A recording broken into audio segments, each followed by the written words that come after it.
In this lesson, we're going to solve and graph an inequality. And this looks impossible until you see some of the tricks that I do. And this is just a quick video to help you understand this.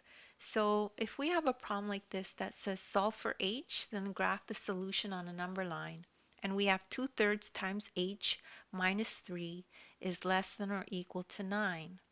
So don't be intimidated by this less than or equal to. You just kind of ignore it. So the first step is to solve for a variable.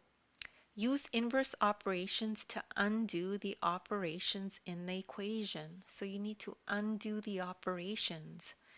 Make sure to do the same operation to both sides of the equation. This is very important, okay?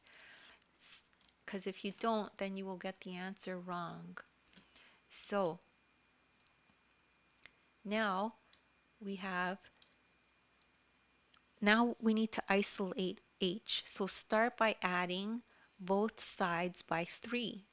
Okay, so we add both sides by 3. And why do we do that? The inverse operation of minus 3 is plus 3. That's why. So we do the same to both sides. Okay, we do it here. Because we did it here, we're going to do it here.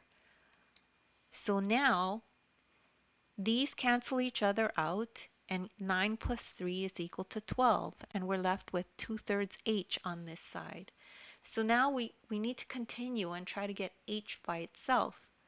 So now we multiply both sides by 3. And why do we do that? The inverse operation to divide by 3 is multiply by 3. So you do that to both sides. So when we do multiply by 3 on both sides, these numbers will cancel.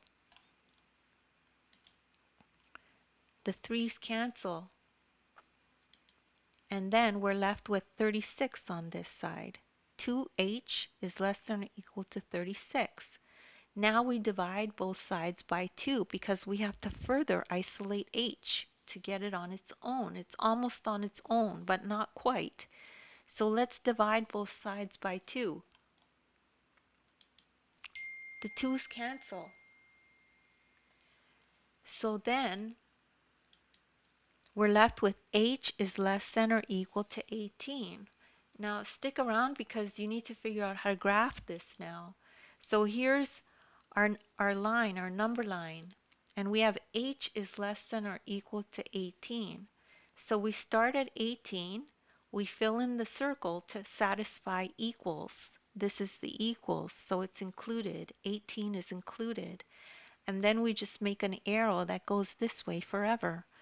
So that's how h is less than or equal to 18 looks on a graph. And that's all there is to it. Don't worry if you don't understand that. You could rewatch the video. As well, take a look at the description. I have links there to other videos of mine that are similar. And don't forget, you could download the ebook. In the ebook, there's a link to this exact video. You could follow along in the ebook as you watch the video. Thank you so much for listening, and please make sure to like and subscribe.